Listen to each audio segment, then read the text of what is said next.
జై జై శ్రీమన్నారాయణ. జై జై శ్రీమన్నారాయణ. జై వాసవి. జై వాసవి. జై జై వాసవి. జై జై వాసవి. ఓం అస్మద్గురుభ్యో నమః. శ్రీమతే రామానుజాయ నమః. నిన్న మనం అయోధ్య కాండంలో రేపే పట్టాభిషేకం చేయాలి అని నిర్ణయించుకున్నారు దశరథ మహారాజు గారు. అన్ని ఏర్పాట్లు చేయమని పురమాయించారు. ఇదంతా సభంతా అయిన తర్వాత ఎవరైనా పడి వెళ్ళిన తర్వాత ఆ ఊర్లో ఆ ప్రతి దేశంలో ప్రతి ఒక్కరు కూడా దేవుడు మొక్కున్నారంట. ఏమని? రేపు నిర్విఘ్నంగా రాముడు పట్టాభిషేకం జరగాలి, మాకే రాముడు రాజ్యం ఏలాలి మాకు అని చెప్పని ప్రతి ఒక్కరు మొక్కుతున్నారంట దేవుడికి. అలాగే దశరథ మహారాజు కూడా వెళ్ళిన తర్వాత ఆయన అన్ని పుస్తకాలు నడపాలి ఎందుకు ఆయన మనసు తెలవట్లేదు. ముందు రేపే చేసేయాలి పట్టాభిషేకం, ఆలస్యం చేయకూడదు అనుకున్నాడు. అందుకని మళ్ళీ సుమంతుని పిలిచి రాముడి గుజ్జుగాన్ని పంపించాడు. ఇలా పంపించేశారు కదా, అన్ని చెప్పేసి పంపించేశారు. మళ్ళీ రాముడి గుజ్జుగాన్ని పంపించారు. పంపిస్తే సుమంతుడు రాముడు వారి గృహం వద్దకు వెళ్ళి బయట ద్వారపాలకు చెప్తారు. ద్వారపాలకు లోపలికి వెళ్ళి సుమంతుడు వచ్చారు అని చెప్తారు. ఏంటి ఇందాకనేగా పంపించేయాలి, మళ్ళీ సుమంతుడు రావడం ఏంటి అని చెప్పి అనుకున్నాడు రాముడు. సరే రమ్మని చెప్పి అంటారు. సరే సుమంతుడు వారు వాళ్ళకి వచ్చారు. వాళ్ళకి వచ్చిన తర్వాత మీ నాన్నగారు తీసుకురామని చెప్పారు మిమ్మల్ని అని చెప్తారు. చెప్తే సరే కూడా అని చెప్పి వస్తారు. వచ్చిన తర్వాత ఆయన కూర్చొని ఉంటాడు దశరథుడు. రాముడు వచ్చి ఆయనకి సాష్టాంగ నమస్కారం చేసి దండ ప్రణాళాలు అర్పిస్తాడు. అప్పుడు దశరథుడు రాముడి దగ్గర తీసుకొని కావలించుకొని ముద్దు పెట్టుకొని కూర్చొని ఆయన చెప్పి పక్కన పేడ మీద కూర్చోబెట్టుకొని చెప్తున్నాడు, అయ్యా నీకు అన్ని తెలుసు, కానీ నా ధర్మం ప్రకారం నేను చెప్పాలని చెప్తున్నాను. నాగా వయసు అయిపోయింది, అందుకని మీకు రాజపట్టాభిషేకం చేయాలని అనుకుంటున్నాను. అయితే నేను మన పూర్వకాలం రాజులు ఎలా పరిపాలించారో అదే మాదిరిగా అంత బ్రహ్మాండంగా నేను కూడా పరిపాలన చేశాను. నువ్వు అంతగా బాగా చేస్తావని నాకు తెలుసు. ప్రజలందరూ కూడా నాకన్నా కూడా నువ్వే రాజు కావాలని చెప్పి గురువులు అవుతున్నారు ప్రజలందరూ కూడా. కాబట్టి నాకు చాలా వయసు అయిపోయింది. నేను ఇప్పటి వరకు ఎన్నో యజ్ఞాలు చేశాను, యాగాలు చేశాను, దాన ధర్మాలు చేశాను, అన్నదానాలు చేశాను, అన్ని చేశాను, చేయవలసిన క్రతువులు అన్ని చేశాను. పితృ రుణం తీసుకున్నాను, ఋషి రుణం తీసుకున్నాను, దేవుడి రుణం కూడా తీసుకున్నాను. ఇక నీకు పట్టాభిషేకం చేయడం ఒక్కటే మిగిలింది నా జీవితంలో. ఇక అది కూడా చేస్తాను, నాకు అయిపోద్ది. కానీ ఎందుకో నాకు దుశ్శకురాలు కనపడుతున్నాయి, దుస్వప్నాలు వస్తున్నాయి. ఆ దుస్వప్నాలకి అర్థం ఏంటంటే ఆ రాజుకి మరణంగా సంభవించవచ్చు, లేదా మరణంలాంటి పెద్ద విపత్తైనా రావచ్చు అని అర్థం వాటికి అర్థం. అందుకే నేను తొందరపడి మీకు రాజపట్టాభిషేకం చేయాలని అనుకుంటున్నాను. భరతుడు నీ తమ్ముడు చాలా మంచివాడు, ఇక్కడ లేడు, అయినా కానీ అక్కడ పిలిపించడానికి కూడా టైం లేకుండా ఆయన అంతగా ముందే నీకు రేపు చేసేయాలని చెప్పి నా మనసు గురిగా ఉంది, ఎందుకో తెలవదు అని చెప్పని చెప్తారు. చెప్పి మరి రేపే పట్టాభిషేకం కాబట్టి ఈ రోజు సీత నువ్వు ఇద్దరు కలిసి ఉపవాస దీక్ష తీసుకోవాలి, తర్వాత దర్భం మీద పడుకోవాలి, దర్భశైలం ఏదైతే అని చెప్తారు. చెప్తే సరే నాన్నగారు చెప్పి బయలుదేరాడు రాముడు. సరాసరి కౌశల్య భవనానికి వెళ్ళాడు. కౌశల్య వాళ్ళమ్మ చెప్పాలని వెళ్ళేసరికి వాళ్ళమ్మ ఈ ఫ్రెండ్స్ చెప్పారు కదా, రాముడు స్నేహితులందరూ చెప్పారు కదా, చెప్పడంతో అందరికి వాళ్ళ బొమ్మలు తెలిసి సంతోషపడిపోయింది కదా. ఆమె బడి కట్టుకొని దేవుడి దగ్గర కూర్చొని రాజ్యలక్ష్మి దేవి పూజిస్తుంది. రాముడు పట్టాభిషేకం సక్రమం జరగాలి, రాముడు మంచిగా పరిపాలన చేయాలి, రాముడికి ఎలాంటి అవధ్యం జరగకూడదు అని చెప్పి రాజ్యలక్ష్మి పూజ చేస్తుంది. ఇటు నుంచి లక్ష్మణుడు వాళ్ళమ్మ సుమిత్ర ఇద్దరు కలిసి వచ్చారు. ఇటు నుంచి వీళ్ళిద్దరు వచ్చారు, ఇటు నుంచి రాముడు వచ్చాడు. ఎక్కడికి? కౌశల్య భవనానికి వచ్చి సీతాదేవి కోసం పంపించారు. ఒక దాసిని పంపించి సీతాను కూడా పిలిపించారు. ఇక ఆమె పూజ ఏంటంటే వీళ్ళు కూర్చున్నారు.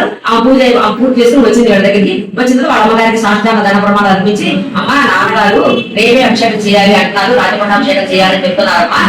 మరి అయితే నువ్వు పట్టాభిషేకం ముందు చేయాల్సిన మంగళకరమైన పనులు కొన్ని ఉంటాయి కదా, అవన్నీ కూడా నీ చేతుల మీద నువ్వు చేయాలని చెప్పడానికి వచ్చానమ్మా నేను అని చెప్పి. అలాగే నాయన మా నాయన మా తండ్రి బంగారు తండ్రి, నీకు రాజ్యం వస్తుంది, మీ నాన్నగారు చాలా మంచి నిర్ణయం తీసుకున్నారు, నువ్వు మా పుట్టడం ఎంతో మా అదృష్టం, నిన్ను కలిగి నేను ఎంతో అదృష్టవంతురాలు అయిపోయానమ్మా, నువ్వు ఎంత మంచోడు నాన్న, చక్కగా రాజపరిపాలన చేస్తున్నాను, నీకు ఎలాంటి జరగకూడదు అని చెప్పి ఆ సంతోషంగా ఆ కొడుకు దీవులన్నీ ఇచ్చింది.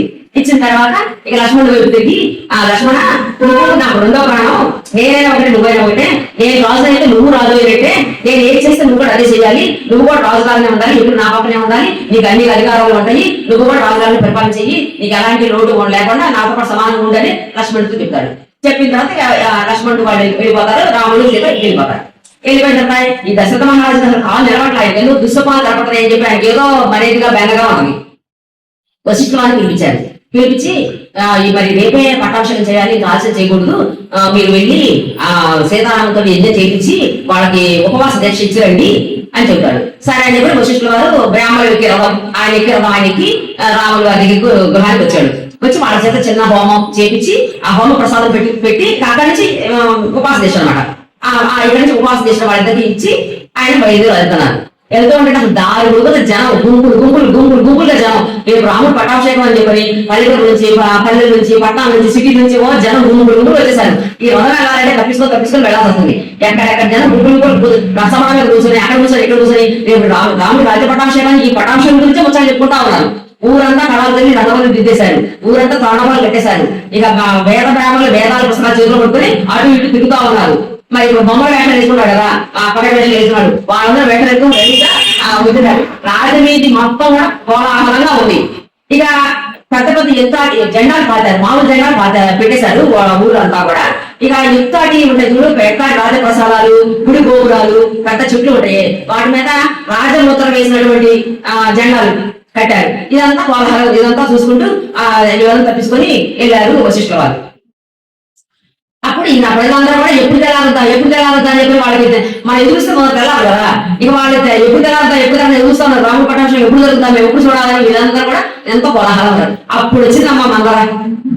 ఏమైంది, చక్కగా 2 వేలలో డాబా ఎక్కింది. ఈ మందర ఎవరో తెలియదు, వాళ్ళ తల్లిదండ్రులు ఎవరో తెలియదు, వాళ్ళ చుట్టాలు ఎవరో తెలియదు.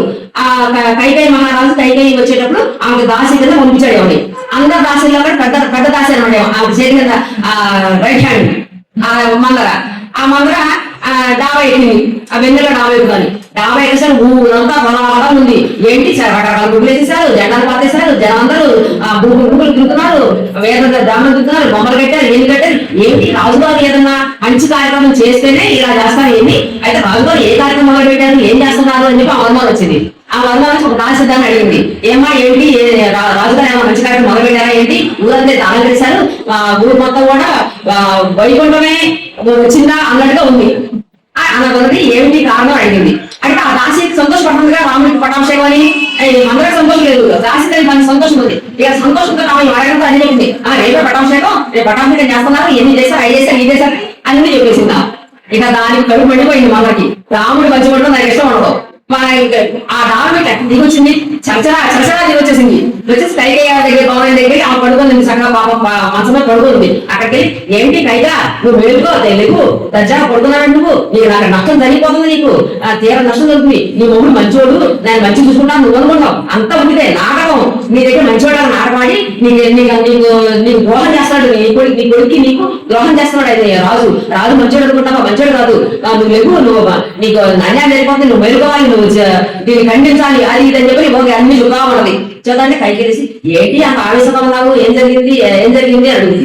ఏం జరిగింది అని అడిగితే రేపు రాముడికి పట్టాభిషేకం అంట, భర్తలు లేని సమయంలో రాముడికి పట్టాభిషేకం చేస్తుంటే అబ్బాయి ఎందుకే ఆ మంచి వార్త అంత గంటనే చెబుతున్నావు, రాముడి పట్టాభిషేకం నా కొడుకు రాముడు, నా రాముడి పట్టాభిషేకం అంటే ఎంత సంతోషం చెప్పాలి, ఏంటి అంత గంటనే మాట్లాడుతున్నావు అని చెప్పి తన మెళ్ళ చంద్రహారం తీసి దానికి ఇచ్చేసిన గిఫ్ట్ గా ఇచ్చేసి రాముడి పట్టాభిషేకం ఎంత సంతోషపడాలి, ఏంటి అలా చెప్తున్నావు, నువ్వు చెప్పిన వార్త ఎంత మంచి వార్త, ఇంకా ఇది కావాలి, నీకు ఇంకేమేమి కావాలో కోరుకో, నీకు ఇచ్చేస్తాను, నీకు ఏది కావాలో ఇచ్చేస్తాను, ఆ సంతోషంగా అంటా ఉంటది కైకేయి. చేసి